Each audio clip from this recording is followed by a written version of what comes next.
स्वागत है दोस्तों, एक बार फिर आपका दीक्षित आईटी क्लासेस में। मैं हूं मनीष और 60 डेज चैलेंज में आज हमारा डे 15 है। हम जो बात कर रहे थे वो डीएससीपी की कर रहे थे पिछले 3 दिनों से। आज हम डीएससीपी में लोड बैलेंसिंग सीखेंगे। तो लोड बैलेंसिंग बेसिकली होता क्या है? तो डीएससीपी में लोड बैलेंसिंग बेसिकली लोड को जो आईपी रिलीज करता है उसको डिस्ट्रीब्यूट कर देता है। ठीक है, फॉर एग्जाम्पल कहीं से आपके सिस्टम से उसको आईपीज ले रहे हैं तो उसको लगता है अगर डीएससीपी सर्वर 1 पे लोड ज्यादा है तो वो ऑटोमेटिकली दूसरे सर्वर पर लोड ट्रांसफर कर सकता है। आप फेल ओवर भी करवा सकते हैं कि अगर एक डीएचसीपी सर्वर है वो काम नहीं कर रहा तो ऑटोमेटिकली आपके दूसरे सर्वर एक्टिव हो जाए। ठीक है, एक्टिव एक्टिव और एक्टिव पैसिव में भी वर्क करा सकते हैं। 50-50 का भी रेशियो कर सकते हैं लोड बैलेंसिंग में। 80-20 का भी कर सकते हैं कि एक डीएचसीपी सर्वर 80% लीज प्रोवाइड करा रहा है, एक डीएचसीपी 20%। राइट, ये एक आपको डायग्राम से आपको समझ में आ जाएगा कि फेलोवर क्लस्टरिंग बेसिकली डिफाइन कर रहा है कि डीएससी सर्वर प्राइमरी और एचए के बीच में। और यहाँ पे डिफाइन करना होता है कि आप किस तरह का रोल यूज करना चाहते हैं। Load balancing active active use करना चाहते हैं, फेल ओवर में 20-80-20 का रूल देना चाहते हैं, 50-50 का करना चाहते हैं। तो किस तरह से करते हैं, चलिए स्टार्ट करते हैं आज का अपन वीडियो। ऑलराइट, यहाँ मेरा डीएससीपी सर्वर था जो मैंने पहले बनाया हुआ था। ठीक है, इसको अपन एक बार ओपन करके देख लेते हैं। ठीक है, फिर दूसरे सर्वर को अपन डीएससीपी सर्वर बनाएंगे और उससे इससे कनेक्ट करेंगे, फेल ओवर भी करके उसमें देख लेंगे और साथ साथ 80-20 और 50-50 का जो भी रूल है वो देखेंगे। तो टूल्स में गया है, यहाँ पे वही डीएससीपी पे देखूंगा। तो यहाँ पे मेरा बाय डिफॉल्ट पुराना जो डीएससीपी सर्वर है वो डिफाइन हो रखा है। ऑलराइट, इसको मैं अभी बंद कर देता हूँ। यहाँ पे ये देखिए, यहाँ पे ये रूल डिफाइन ऑलरेडी अपन ने करा था, आईपी वर्जन 4। ठीक है, जो ऑप्शन थे। अब दूसरे उस पे जाता हूँ मैं सर्वर पे और यहाँ पे मैं पहले डीएससीपी के रोल डालता हूँ। ठीक है, तो आपके दूसरा मेंबर सर्वर है या एडीसी है जो भी कुछ है तो वहां पे आपको पहले रोल डालने पड़ेंगे। रोल वही सर्वर मैनेजर से जाके डालते हैं अपन। ठीक है, एड रूल्स एंड फीचर से। राइट, यहाँ पे बस नेक्स्ट नेक्स्ट करके आपका सर्वर सिलेक्शन सर्वर रूल में डीएससीपी को सेलेक्ट कर देंगे अपन। Alright, add feature just next and then finish करके कंप्लीट करेंगे। डीएससीपी का इंस्टॉलेशन कंप्लीट हो जाएगा, उसके बाद हम सेकंड काम करेंगे, इसको कॉन्फ़िगर करेंगे नॉर्मल तरीके से और देन फिर अपन आगे का वर्क करेंगे। ऑलराइट, क्लोज कर दिया। अब मैं यहाँ पे वही डीएससीपी को इसको कंप्लीट डीएससीपी कॉन्फ़िगरेशन करूंगा। Alright, commit. अब यहाँ पे डीएससीपी टूल्स में जाके ओपन करूंगा, इसको एक्सपांड कर लिया।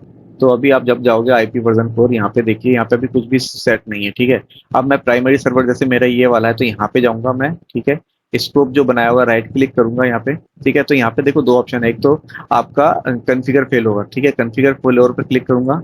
यहाँ पे ये मेरा अवेलेबल स्कोप है एज ऑफ नाउ, अगर आप देखना चाहते हो तो दोबारा मैं आपको दिखा देता हूँ।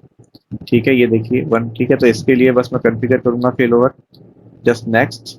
ठीक है, यहाँ पे पार्टनर सर्वर कौन सा है यहाँ पे लिस्ट डाउन अगर नहीं है तो आपको ऐड सर्वर कर दोगे आप। जिस सर्वर में जाऊंगा उस सर्वर का नाम सेलेक्ट करूंगा मैं। इसका मेरे को होस्ट नेम देखना पड़ेगा, सीएमडी में जाके मैं होस्ट नेम चेक कर सकता हूँ। वैसे यहाँ पे भी आपको दिख जाएगा 38OL करके है, तो यहाँ पे 38OL इसको मैं सेलेक्ट कर लूंगा just. Alright, okay and then okay. यहाँ पे देखिए एकदम ये जैसे ओके, अगर सब कुछ सही है तो ये क्लियर हो जाएगा यहाँ पे। ठीक है, ऑटोमेटिकली आ गया तो इसका मतलब सब कंप्लीट सही है।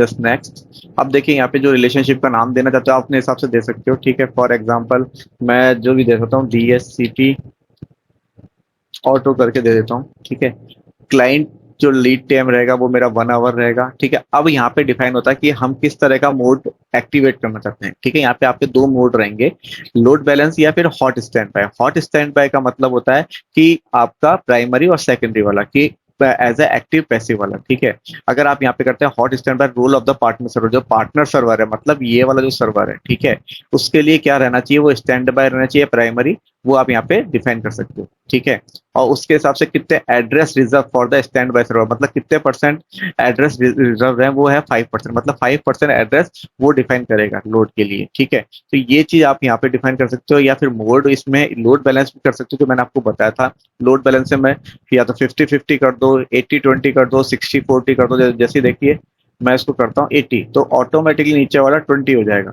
पार्टनर सर्वर, और अगर मैं इसको 20 करता हूँ तो नीचे ऑटोमेटिकली 80 हो जाएगा, या मैं अगर इसको 40 करता हूँ तो नीचे 60 हो जाएगा। ठीक है, तो एज पर योर नीड जो होती है वो आप अपने अकॉर्डिंग यहाँ पे डिफाइन कर सकते हो। ठीक है, जैसे मैंने अभी क्या कर दिया, लोड बैलेंसिंग जो प्रॉपर्टीज थी उसमें लोकल सर्वर को 20 दे दिया, पार्टनर सर्वर को 80% दे दिया।